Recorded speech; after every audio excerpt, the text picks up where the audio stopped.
근데 스토리 진행과 인물의 설정과는 별개로 근본적인 아쉬움이 있는데 바로 액션이에요.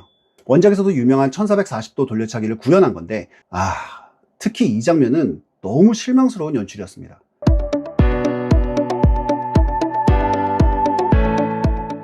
안녕하세요, 눈독입니다. SBS 금토 드라마 김부장 3, 4화를 보고 왔습니다. 본격적인 리뷰를 하기 전에 먼저 지난주 공개된 김부장 1, 2화가 기존의 다른 지상파 드라마와 비교해서 반응이 꽤나 뜨거웠어요.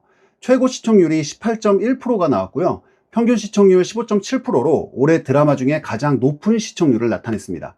최근 지상파 드라마가 잘 나오면 8% 정도인데 2배가량 시청률이 나왔으니까 이 정도면 대박인 거죠.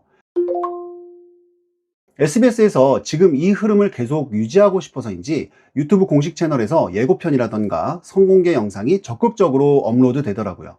제가 업로드한 김부장 1, 2화 후기 영상에서 제 입으로 1, 2화는 걱정했던 것보다 재미있다고 얘기했었는데 지난 영상에 대한 리뷰가 궁금하신 분들은 위에 링크를 클릭하셔서 보시면 되고요. 이번 주 공개된 3, 4화는 어땠는지 바로 리뷰해 보도록 하겠습니다. 스포일러가 포함되어 있으니까 원치 않으시는 분들은 넷플릭스나 SBS 홈페이지에서 보고 오시는 것을 추천드릴게요. 먼저 이번 3, 4화와 원작 웹툰을 서로 비교하면 드라마 3화가 원작의 6화까지의 내용이 전개되고 4화는 원작의 9화까지 내용이 주 스토리로 진행됩니다.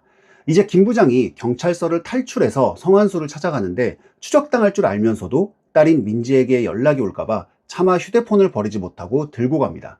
그로 인해 특임국 국장인 땅강아지가 김 부장을 쫓아 성환수의 태권도장으로 들이닥치고 거기서 한 차례 대치 후 김 부장과 성환수는 땅강아지를 따돌리고 벙커에 탄 뒤 민지의 휴대폰을 추적하게 되죠.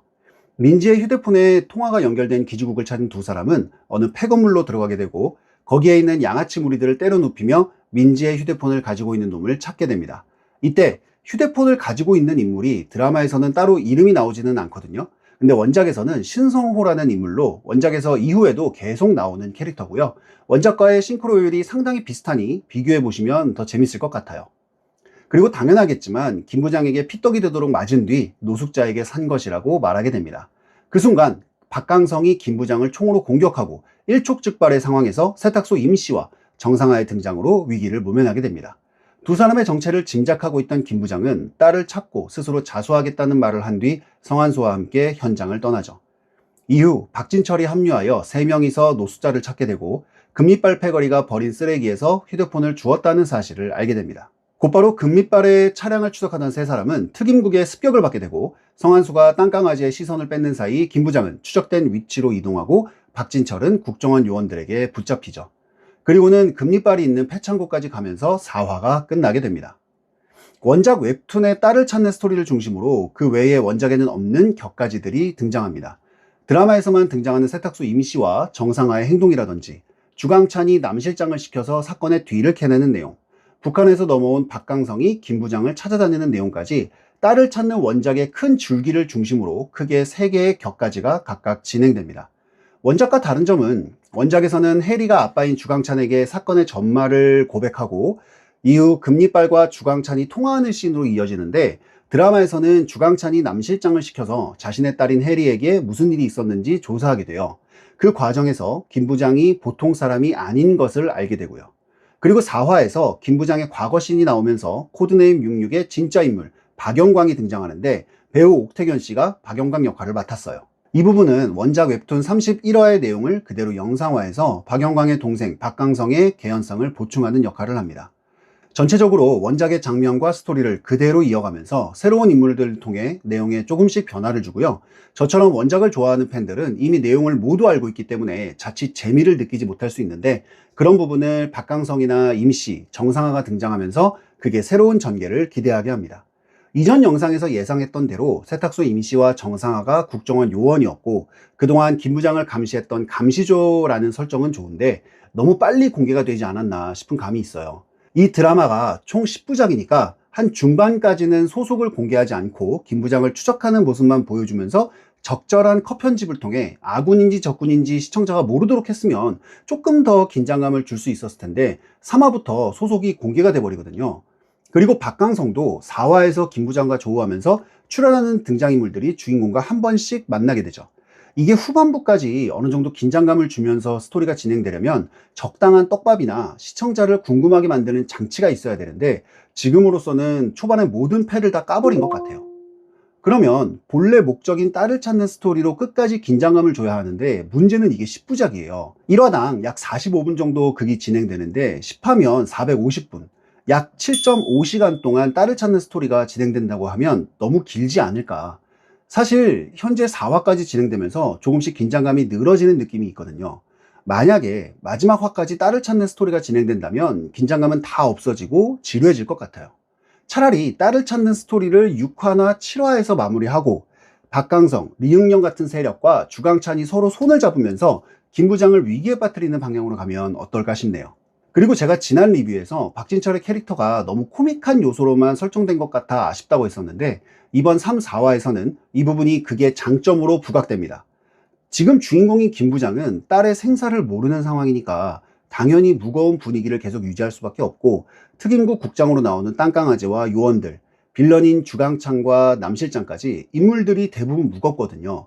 그러다 보니 앞서 말한 인물들이 계속 나오는 씬은 계속 진지해지고 무거워지니까 그게 변화가 없어 잘못하면 보는 시청자들이 지쳐버릴 수가 있어요. 그게 재미도 떨어지고요. 이게 영화처럼 2시간 내외의 짧은 경우라면 빠른 전개로 긴장감을 유지할 수 있는데, 이 작품은 드라마다 보니 더욱 단점이 되는 거죠. 하지만 이러한 단점을 박진철이 나오는 씬에서 어느 정도 분위기를 환기시켜주고요. 김 부장, 성한수, 박진철 3명이 나오는 씬에서 박진철의 가벼운 모습이 진지한 두 사람과 조화되어 분위기의 밸런스를 맞춥니다. 이거는 초기 연출 단계에서부터 제작진이 의도한 부분인 것 같고요. 박진철이라는 캐릭터가 가볍게 소비되는 것은 개인적으로 아쉽지만 드라마 전체적으로 보면 좋은 선택이었던 것 같아요. 이번 3, 4화도 지난 1, 2화처럼 재미있었습니다. 근데 스토리 진행과 인물의 설정과는 별개로 근본적인 아쉬움이 있는데 바로 액션이에요. 일단 이 드라마 장르가 액션인데 액션이 너무 약합니다. 보통 액션 장르의 드라마나 시리즈의 경우 한 개의 회차당 볼만한 액션이 꼭 하나씩 들어가거든요. 김 부장에서도 마찬가지로 액션이 나오긴 하는데 대부분 총기를 사용하는 액션으로 소모되거나 서로 치고받는 액션이 나와도 카메라상에서 배우들의 액팅을 명확하게 보여주지 않아요. 예를 들어 이번 4화에서 성한수의 1440도 돌려차기가 나왔죠.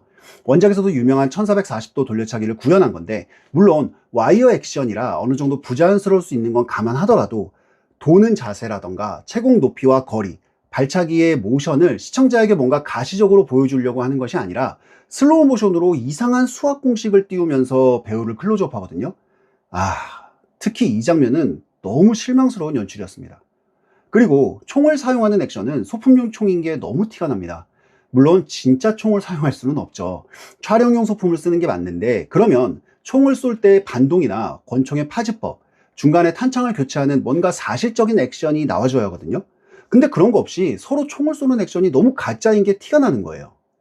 드라마의 주인공인 소지섭 씨를 인터뷰할 때 K 존윅이라고 홍보하는 것을 봤는데, 존윅 1편이 나온 게 2015년, 11년 전입니다. 근데 액션만 놓고 보면 존윅 1편보다도 못해요. 존윅의 경우는 영화 내에서 사격 액션을 할 때 실제처럼 총기의 탄수를 계산하여 탄창을 갈거나 총구를 겨누는 자세와 움직임, 상체를 먼저 사격하고 확인사살로 머리를 사격하는 등 전술적인 움직임을 보여주면서 국내뿐만 아니라 해외의 많은 전문가들에게 호평을 받았거든요. 11년이 지난 지금 봐도 액션의 때깔이 다른 거죠. 우리나라도 이런 디테일은 충분히 액션 연출에서 표현할 수 있는 부분인데 너무 가볍게 연출한 것은 아닌가 조금 실망스러웠습니다. 배우가 서로 치고받는 액션도 클로즈업과 컷 편집이 반복되면서 배우들의 움직임이 잘 보이지 않는 것도 아쉬운데, 이 부분은 아직 4화까지니까 조금 더 지켜본 후에 디테일하게 다루도록 할게요. 드라마 김부장 이번 3, 4화 리뷰는 여기까지고요. 총 10화 중에 이제 4화가 끝났는데 등장인물의 정체가 모두 공개돼서 긴장감이 다소 떨어진다는 점과 장르가 액션인데 액션 장면의 비중과 연출이 아직까지는 아쉬운 부분이 있었어요. 저는 다음 주 5, 6화 리뷰로 다시 돌아올게요. 끝까지 시청해 주셔서 감사드리고요. 눈독 채널 구독과 좋아요, 알림 설정 부탁드립니다.